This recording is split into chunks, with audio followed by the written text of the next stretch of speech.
In 1987, Margaret Collins, a beloved fourth-grade teacher, stayed late after school to prepare for parent-teacher conferences.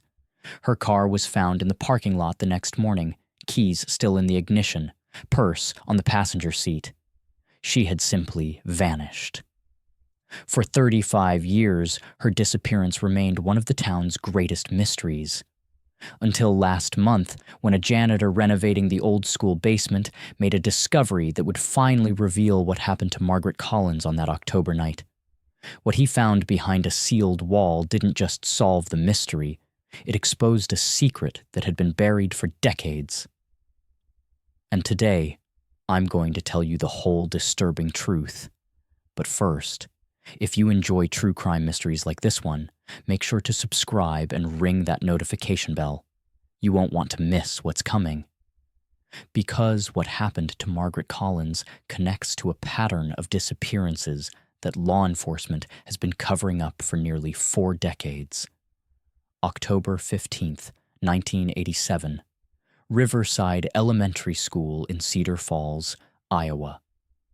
The leaves were turning gold and red, and the first chill of autumn was settling over the small Midwest town that prided itself on being safe, quiet, and predictable. Margaret Collins had been teaching at Riverside Elementary for 8 years. At 34, she was considered one of the school's most dedicated educators.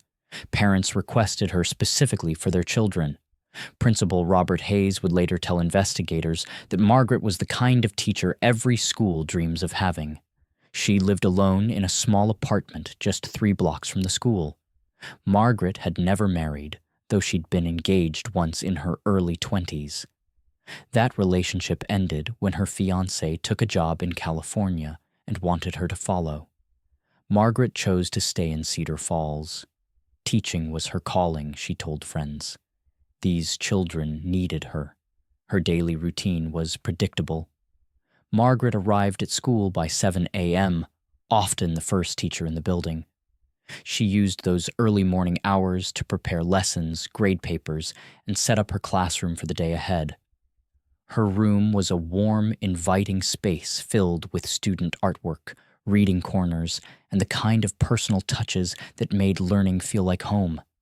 Students adored her. Former student Jennifer Walsh, now a nurse in Des Moines, still remembers Margaret's patience and kindness. Mrs. Collins never raised her voice, Jennifer told me in a recent phone interview. She had this way of making you want to do better, not because you were afraid of getting in trouble, but because you didn't want to disappoint her.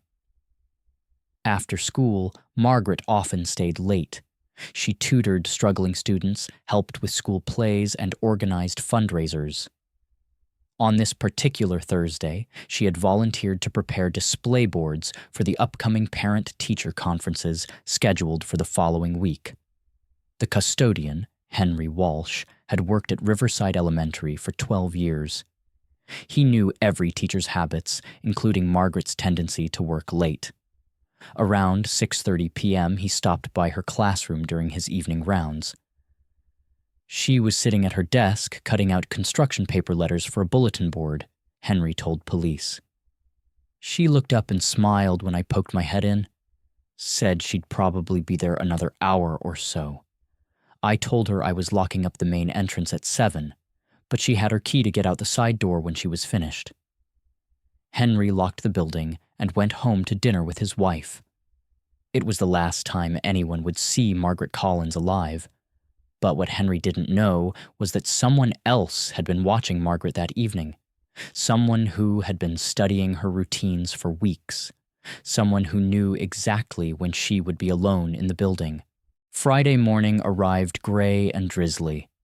Margaret's 4th grade class gathered in the hallway outside their locked classroom door, backpacks and lunchboxes in hand, waiting for their teacher to arrive. By 8:15 a.m., Principal Hayes knew something was wrong. Margaret was never late.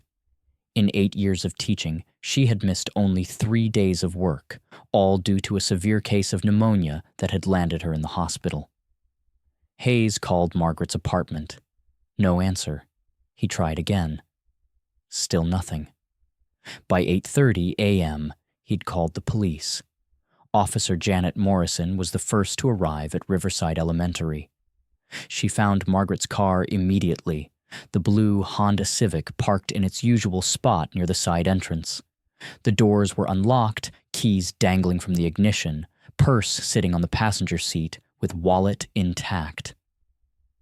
Everything about the scene was wrong, Officer Morrison later wrote in her report. The car was positioned normally, as if she had simply parked and walked into the school. But her purse was there, her keys were there, even her coffee mug was still on the roof of the car, where she must have set it while fumbling for her keys. Inside the school, Margaret's classroom told a similar story of interrupted normalcy. Her coat hung on the back of her chair. Papers were spread across her desk as if she had been in the middle of grading them. A half-empty coffee mug sat beside a stack of construction paper, exactly as Henry Walsh had described seeing it the night before. But Margaret was nowhere to be found. Detective Robert Hayes, no relation to Principal Hayes, was assigned to lead the investigation. With 22 years of experience in law enforcement, he had worked missing persons cases before, but nothing quite like this. Usually, people leave some kind of trail, Detective Hayes told reporters at the time. They tell someone they're going somewhere, they take money from an ATM, they use their credit cards. Margaret Collins just stopped existing from Thursday evening to Friday morning. The search began immediately. Police officers, volunteer firefighters, and concerned community members combed through every inch of the school building. They searched the basement storage rooms, the attic spaces, even the old fallout shelter that had been built during the Cold War. They found nothing. Bloodhounds were brought in to track Margaret's scent. The dogs followed her trail from the classroom to the side door, where it ended abruptly in the parking lot. It was as if Margaret had simply vanished into thin air. The investigation expanded beyond the school. Police searched Margaret's apartment, finding nothing unusual except a calendar on her kitchen table with Thursday's date circled and late night at school, conferences, written in Margaret's neat handwriting. Friends and family were interviewed. Margaret's sister Linda flew in from Denver, bringing photo albums and tearful pleas for information on the local news. Margaret would never just disappear, Linda insisted. She was excited about the parent conferences. She had spent weeks preparing special presentations about each student's progress. As days turned into weeks, theories began to emerge. Had Margaret encountered a stranger in the parking lot? Had someone been hiding in the school, waiting for her to be alone? Or had she suffered some kind of medical emergency and wandered away in confusion? But the complete lack of physical evidence baffled investigators. No blood, no signs of struggle, no witnesses, no unusual activity in the area that night. The case attracted significant media attention throughout Iowa and the surrounding states. Margaret's disappearance was featured on Unsolved Mysteries and in People magazine. Tips poured in from across the country, but none led anywhere. Some callers claimed to have seen Margaret at gas stations in neighboring states. Others reported sightings at airports and bus terminals. Every lead was investigated thoroughly, but none proved credible. As 1987 turned to 1988, the investigation began to slow. Detective Hayes had followed every possible lead, interviewed hundreds of people, and examined every piece of evidence multiple times. The trail had gone completely cold. "I've never had a case that just had no answers," Detective Hayes admitted to a reporter in March 1988. Usually, even in the most difficult investigations, there are clues, patterns, something to work with. But Margaret Collins' disappearance defies every logical explanation. The school district faced a difficult decision. Margaret's fourth-grade class needed a permanent teacher, not just a series of substitutes. After much discussion with Margaret's family, they hired Mrs. Patricia Newman to take over the classroom in January 1988. But even with a new teacher, Margaret's presence lingered in the hallways of Riverside Elementary. Students asked about her constantly. Parents wondered aloud whether their own children were safe. Some families transferred their children to other schools. Principal Hayes retired at the end of the 1987-88 school year, later admitting that Margaret's disappearance had taken a toll on his health and his faith in the world. "You spend your career believing that schools are safe places," he said years later. "When something like this happens, it shakes your entire world view." Margaret's sister, Linda, never gave up hope. She returned to Cedar Falls every year on the anniversary of Margaret's disappearance, posting flyers and talking to reporters. She hired private investigators with her own money, chasing leads that police had exhausted years earlier. "I know she's gone," Linda would tell anyone who would listen. "I've accepted that Margaret is probably dead, but I need to know what happened to her. I need to know why." In 1995, 8 years after Margaret's disappearance, Linda had the school district install a memorial bench in Margaret's honor. It sits outside Riverside Elementary to this day, with a plaque reading, "Margaret Collins, dedicated teacher, beloved colleague, forever in our hearts." But even as the memorial was dedicated, new questions were emerging about Margaret's case. Questions that would remain buried for another 27 years. Detective Hayes retired in 2003, taking his files and his theories with him. His replacement, Detective Sarah Chen, inherited dozens of cold cases, including Margaret Collins. But by then, the case had been inactive for so long that it was filed away in the basement archives of the police station. The original evidence, Margaret's purse, her car keys, photographs from the scene, was stored in a climate-controlled room along with evidence from hundreds of other cases. Occasionally, a new detective would review the file, hoping fresh eyes might spot something previous investigators had missed. But the Margaret Collins case remained as mysterious in 2020 as it had been in 1987. Until renovation work at Riverside Elementary uncovered a secret that had been hidden in plain sight for over 3 decades. By 2022, Riverside Elementary was showing its age. The building, originally constructed in 1952, had undergone several additions and modifications over the decades, but much of its infrastructure was original and badly in need of updating. The Cedar Falls School District received a substantial federal grant for modernizing older school buildings. Riverside Elementary was selected for a complete renovation that would upgrade electrical systems, improve internet connectivity, and create more modern learning environments. James Martinez had been the head custodian at Riverside for 15 years. He had started working there in 2007, 20 years after Margaret Collins' disappearance, but he was familiar with her story.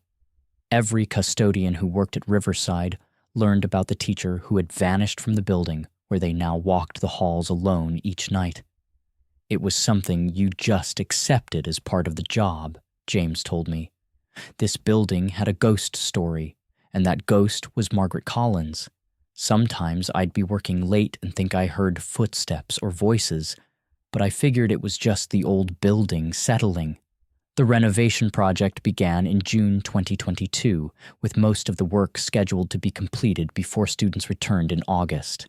The construction crew was led by Tom Bradley, whose company had been renovating schools throughout Iowa for over 20 years.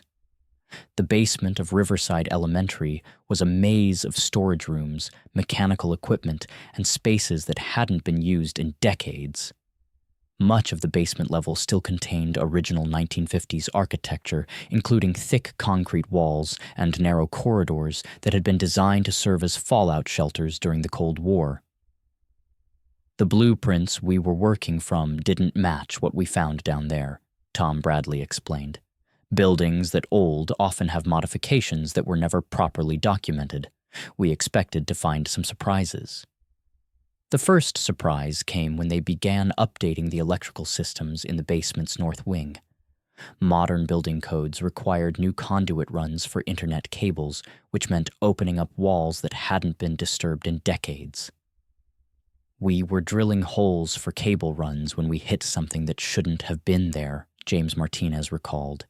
"The blueprints showed that the north wall should extend another 8 feet, but there was a newer wall built in front of the original foundation wall. The construction crew initially assumed it was an old renovation, perhaps done to create additional storage space or to seal off areas that were no longer needed. Schools often modified their basement spaces over the years, creating supply closets or workshop areas. But when they started to remove the newer wall, they noticed something unusual about its construction." "This wasn't a typical interior wall," Tom Bradley observed. "It was built more like an exterior wall with heavy insulation and vapor barriers. Someone had gone to a lot of trouble to seal whatever was behind it." As they carefully demolished the false wall, the construction crew found a small room, approximately 8 feet by 12 feet. The space was completely sealed, with no windows, no ventilation, and no electrical connections. The air that escaped when they broke through was stale and thick, carrying the musty smell of decades-old dampness mixed with something else, something organic and unsettling that none of the workers could identify. James Martinez was the first person to enter the hidden room. What he found there would finally answer the question that had haunted Cedar Falls for 35 years. The beam from James Martinez's flashlight swept across a room that looked like a time capsule from the 1980s. Filing cabinets lined one wall, their metal surfaces coated with decades of dust and moisture damage. A desk sat in the center of the space, its surface still holding papers, a coffee mug, and what appeared to be lesson planning materials. But it was what James saw in the corner of the sealed room that made him immediately back out and call 911. "I knew what I was looking at, but I couldn't process it at first," James later told investigators. "There was a skeleton, still wearing clothes that looked like they could have been from the 1980s. The remains were sitting in a chair, slumped forward over a small table. Cedar Falls police arrived within minutes, followed shortly by the county coroner and a team of forensic specialists. The hidden room was immediately sealed off as a crime scene, and the school renovation project came to a complete halt. Detective Sarah Chen, now the senior investigator for the Cedar Falls Police Department, took charge of the scene. She had reviewed the Margaret Collins file several times over the years, always hoping that new forensic techniques might reveal something previous investigators had missed. "The moment I saw the remains and the 1980s-era clothing, I knew we had found Margaret Collins," Detective Chen said. But the bigger question was how she'd gotten into a sealed room in the basement of her own school, and why no one had found her during the original investigation. The forensic team worked carefully to document every detail of the hidden room before disturbing anything. Photographs were taken from every angle, and each item was cataloged before being removed for analysis. Dr. Patricia Wong, the county medical examiner, supervised the removal of the skeletal remains. Her preliminary examination revealed several crucial details that would reshape the entire understanding of Margaret Collins' disappearance. The skull showed clear evidence of blunt force trauma, Dr. Wong reported. There were multiple fractures consistent with being struck by a heavy object. This was definitely a homicide, not an accident or a case of someone getting lost in the building. But the physical evidence was just the beginning. Among the papers scattered on the desk in the hidden room, investigators found something that would prove even more significant than the remains themselves. A journal. Margaret Collins' personal journal, with entries dating right up to October 15th, 1987, the night she disappeared. The final entries in Margaret's journal revealed a truth about her disappearance that no one had suspected. She hadn't been the victim of a random crime or an opportunistic attacker. She had been murdered by someone she knew and trusted, someone who had access to the school building and the knowledge to construct an elaborate hiding place. Someone who had been planning her murder for months. Margaret Collins had been keeping a daily journal since her college years. She wrote about her students, her lesson plans, her hopes for the future, and increasingly, about her growing concern over irregularities she had noticed at Riverside Elementary. The journal entries from the months leading up to her disappearance painted a picture of a dedicated teacher who had stumbled onto something much darker than she could have imagined. August 3rd, 1987. Started going through the supply closets today to prepare for the new school year. Found boxes of materials that don't match our inventory records. When I asked Mr. Kruger about it, he seemed nervous and told me not to worry about supplies that weren't assigned to my grade level. August 18th, 1987. Something strange happening with our federal funding reports. The numbers don't match what I see in our actual classrooms. We're supposedly getting money for special education resources that I've never seen. Asked Principal Hayes about it, but he referred me back to Mr. Kruger. September 7th, 1987. Stayed late tonight and noticed lights on in the basement. When I went to check, found Mr. Kruger moving boxes around. He seemed angry that I had seen him and told me the basement was off limits to teachers. Since when? I've been using the basement storage for 8 years. September 22nd, 1987. Found invoices in the copy machine that don't make sense. We're apparently purchasing expensive computer equipment, but I've never seen any new computers in the school. The invoices are signed by Mr. Kruger and approved by someone I don't recognize, a signature that says D. Walsh, but our custodian is Henry Walsh, and this isn't his signature. October 1st, 1987. I think something illegal is happening at our school. The financial discrepancies are too big to be mistakes. Someone is either stealing money or using our school as a front for some kind of fraud. I need to document everything before I take this to the authorities. October 8th, 1987. Mr. Kruger confronted me today. He knows I've been asking questions. He told me to focus on teaching and leave the administration to the administrators. There was something threatening in his tone. I'm going to start making copies of all the documents I've found and keep them somewhere safe. October 14th, 1987. I've been staying late every night this week, photographing documents and making copies of everything I've found. The scope of this fraud is enormous.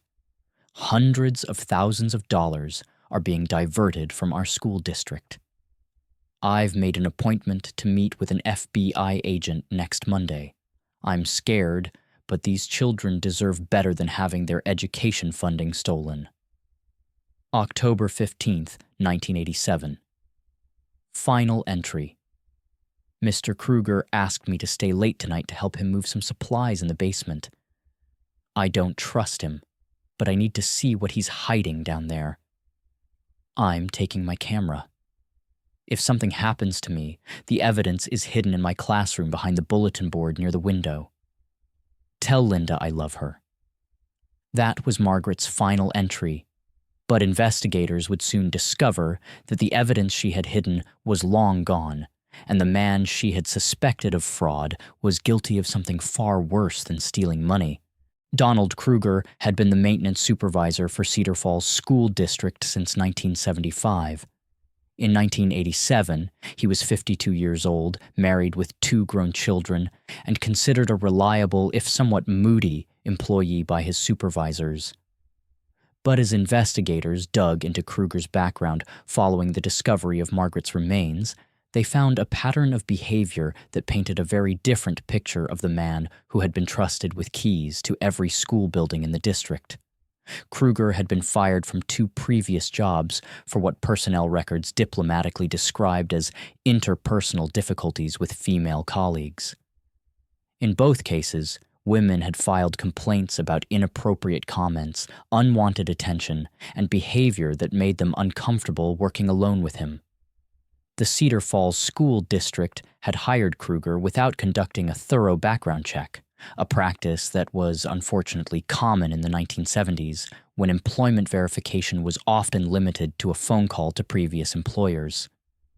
Detective Chen's investigation revealed that Kruger had a history of what would now be recognized as stalking behavior. Margaret Collins wasn't the first teacher he had fixated on, but she was apparently the first who had posed a threat to his criminal activities. The financial fraud Margaret had uncovered was extensive and sophisticated. Kruger had been creating false invoices for supplies and equipment, then intercepting the payments and depositing them into accounts he controlled. Over a 12-year period, he had stolen nearly $800,000 from the school district. But Margaret's investigation threatened to expose not just the financial crimes, but a much darker secret that Kruger had been hiding in the basement of Riverside Elementary. When investigators finally gained access to the school district's archived personnel files, they found 3 formal complaints that had been filed against Kruger by female employees between 1983 and 1986. All 3 complaints had been quietly settled with transfers or resignations, and none had been reported to law enforcement. Sarah Mitchell had been a secretary at Lincoln Middle School when she filed a complaint in 1983, claiming that Kruger had been following her home from work and leaving notes in her car. She was transferred to a different school, and the complaint was buried in Kruger's personnel file. Janet Torres had been a teacher's aide at Washington Elementary when she reported in 1985 that Kruger had cornered her in a storage closet and made explicit comments about what he wanted to do to her. She was offered early retirement, which she accepted rather than pursue the matter further. Lisa Park had been a substitute teacher who complained in 1986 that Kruger had installed a hidden camera in the women's faculty restroom at Riverside Elementary. When she reported this to Principal Hayes, she was told that there was no evidence to support her claim, and her name was removed from the substitute teacher list. Each of these women had been silenced through a combination of bureaucratic intimidation and financial incentives. The school district had chosen to protect itself from scandal rather than address the pattern of predatory behavior that would eventually escalate to murder. But Kruger's crimes went even deeper than financial fraud and sexual harassment. When forensic accountants examined the district's records more carefully, they found evidence that Kruger had been using his access to school buildings for criminal activities that extended far beyond embezzlement. The hidden room where Margaret Collins had been murdered and concealed wasn't just a hastily constructed hiding place. It was part of a sophisticated network of modified spaces throughout the Cedar Falls school system that Donald Kruger had been creating and using for over a decade. During the weeks following the discovery of Margaret's remains, investigators conducted comprehensive searches of all school buildings where Kruger had worked. What they found was evidence of a criminal operation that had been hiding in plain sight for years. At Lincoln Middle School, contractors found a false wall in the basement that concealed a room filled with stolen electronics, including computers, televisions, and audio equipment that had been reported missing from various schools over the years.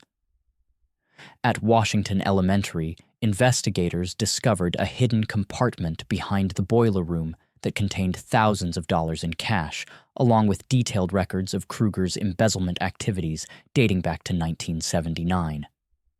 But the most disturbing discovery came at Jefferson High School, where a sealed room similar to the one at Riverside Elementary contained evidence that Kruger's crimes had extended far beyond theft and fraud.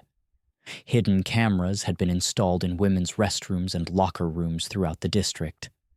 Kruger had been secretly recording female employees and students for years, creating a library of voyeuristic material that he had apparently been selling to others through a network of contacts outside Cedar Falls.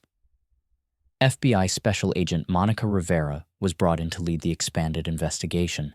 Her team found evidence that Kruger's criminal network had connections to similar operations in school districts across Iowa and neighboring states. What we uncovered in Cedar Falls was just one node in a much larger network of individuals who were using their positions in educational institutions to commit various crimes, Agent Rivera explained. Kruger was both a victim and a perpetrator in this network, being blackmailed by some participants while blackmailing others. The investigation revealed that Margaret Collins had been getting close to exposing not just local financial fraud, but a multi-state criminal conspiracy that involved school administrators, construction contractors, and even some law enforcement officials who had been paid to look the other way. Margaret's murder hadn't been a crime of passion or an opportunistic attack. It had been a calculated decision to eliminate someone who posed an existential threat to an entire criminal organization. But Kruger hadn't acted alone on the night of October 15th, 1987. One name kept appearing in Kruger's financial records and personal notes: D. Walsh. The same signature that Margaret had noticed on fraudulent invoices was connected to a bank account that had been receiving regular payments from Kruger's embezzlement operation. David Walsh was Henry Walsh's younger brother. Unlike Henry, who was known throughout Cedar Falls as a reliable and honest custodian, David had a criminal history that included burglary, fraud, and assault charges dating back to the 1970s. David worked as an independent contractor, doing construction and renovation work for various clients throughout eastern Iowa. But his legitimate business was apparently just a front for more lucrative criminal activities. Investigators discovered that David Walsh had been the one who constructed the hidden rooms and modified walls that allowed Kruger to conceal his criminal activities. In exchange, David received a percentage of the money Kruger stole from the school district, along with access to the voyeuristic recordings that Kruger had been collecting. But on October 15, 1987, David Walsh had played a much more direct role in Margaret Collins' murder. Phone records from 1987, which had been archived by the telephone company and were still accessible to investigators, showed that Kruger had called David Walsh at 6:45 p.m. on the night Margaret disappeared, just 15 minutes after Henry Walsh had left the school building.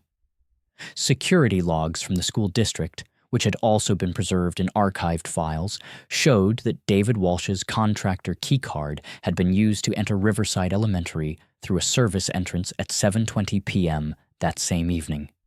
Margaret's journal entries had stopped at 7:30 p.m. The timeline suggested that she had been murdered sometime between 7:30 and 8 p.m., after David Walsh had arrived to help Kruger deal with the teacher who had been asking too many questions. But finding David Walsh would prove to be impossible for a heartbreaking reason. He had died in a construction accident in 1994, 7 years after Margaret's murder. According to the accident report, David had fallen from a scaffolding while working on a building renovation project in Des Moines. However, when investigators interviewed workers who had been on that job site, they heard a different story. Several men described David Walsh as being extremely nervous and paranoid in the weeks before his death, talking about people who were after him and expressing fear that the past was catching up with him. One co-worker, who asked not to be identified, told investigators that David had been planning to meet with someone about coming clean about something that happened years ago. The meeting was scheduled for the same day that David died in what was officially ruled an accidental fall. The pattern was becoming clear. Margaret Collins had been murdered to protect a criminal conspiracy, and anyone who threatened to expose the truth had been systematically eliminated. But the conspiracy was larger than just Kruger and David Walsh. The investigation would eventually reveal that several prominent members of the Cedar Falls community had been involved in covering up Margaret's murder for over 3 decades. The original investigation into Margaret Collins's disappearance had been led by Detective Robert Hayes. On the surface, Hayes had appeared to conduct a thorough investigation, interviewing hundreds of people and following every possible lead. But when current investigators reviewed Hayes' original case files, they found several troubling inconsistencies and omissions that suggested the investigation had been deliberately misdirected. Detective Hayes had never searched the basement of Riverside Elementary, despite the fact that Margaret's scent trail had led bloodhounds to the school building. When questioned about this decision in his original reports, Hayes had written that the basement areas were thoroughly searched by school personnel and contained no evidence relevant to the investigation. But school personnel had never been asked to search the basement. Principal Hayes confirmed that police had never requested access to basement storage areas and that the only search of the building had been limited to classrooms and main corridors. Detective Hayes had also failed to interview Donald Kruger, despite the fact that Kruger had access to the school building and had been one of the last people to see Margaret alive. When investigators found Margaret's body, they discovered that Kruger had told several people he expected to be questioned by police, but no interview had ever been conducted. Most suspiciously, Detective Hayes had closed the Margaret Collins case with unusual speed. Missing persons investigations typically remain active for years, with periodic reviews and follow-up investigations. But Hayes had effectively stopped investigating Margaret's disappearance after just 6 months, classifying it as a probable voluntary disappearance, despite the complete lack of evidence supporting that theory. FBI investigators found the explanation for Hayes' behavior in financial records that had been carefully hidden for decades. Detective Robert Hayes had been receiving regular cash payments from an account controlled by Donald Kruger, beginning just 2 months after Margaret's disappearance and continuing until Hayes' retirement in 2003.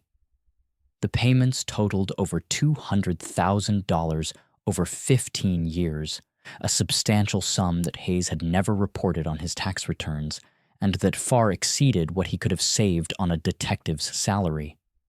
Hayes had died in 2018, taking his secrets to the grave. But investigators found a safety deposit box registered under a false name that contained documents revealing the full scope of the cover-up. Hayes hadn't just buried the Margaret Collins investigation, he had been actively protecting a criminal network that extended throughout law enforcement, school administration, and local government in Cedar Falls. The safety deposit box contained photographs of several prominent Cedar Falls citizens engaged in illegal activities, along with financial records showing that Hayes had been collecting blackmail payments from multiple sources. Margaret Collins had been murdered not just because she had discovered financial fraud, but because she had stumbled onto evidence of a corruption network that included the very people who were supposed to protect the community's children.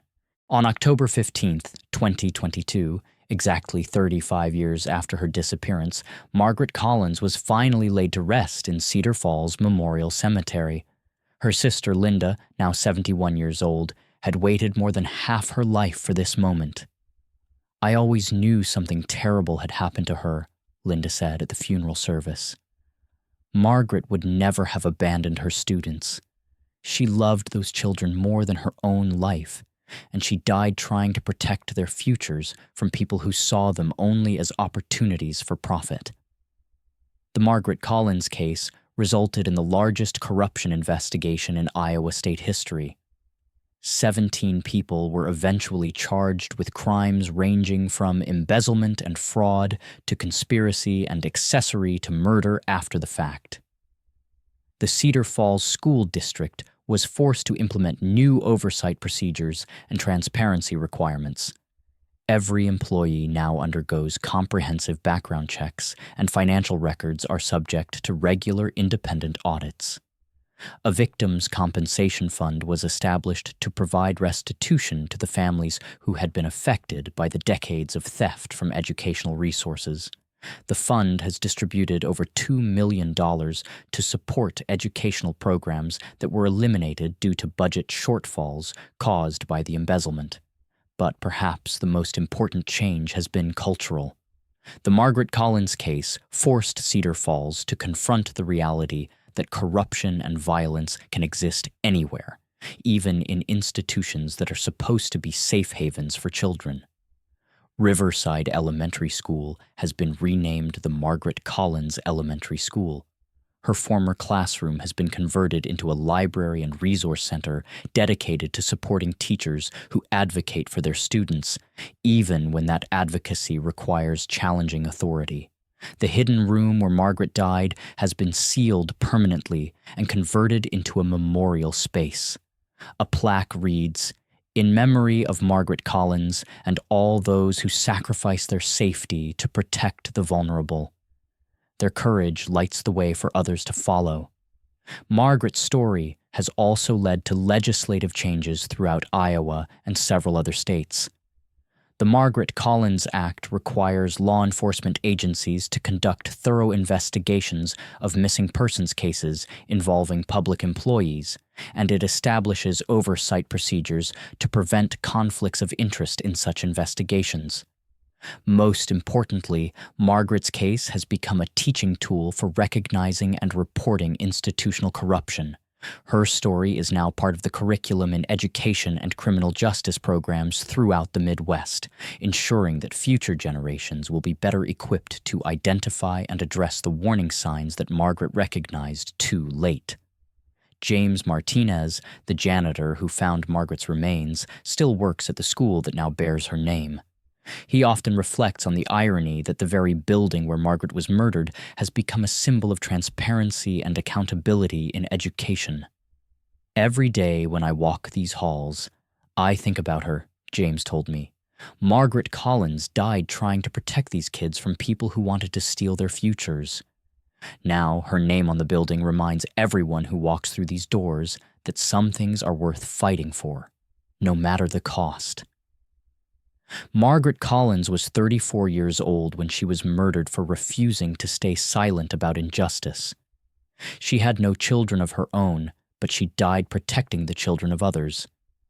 In the end, her death accomplished what her life had been dedicated to, ensuring that children would have advocates willing to stand up for them, no matter how powerful the forces arrayed against them.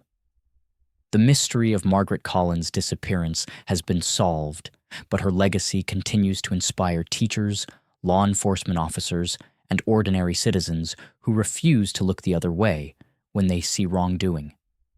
Her story reminds us that the truth has a way of surfacing even after decades of silence, and that sometimes the most important battles are fought not by heroes in uniforms, but by ordinary people who choose to do what's right, even when it costs them everything.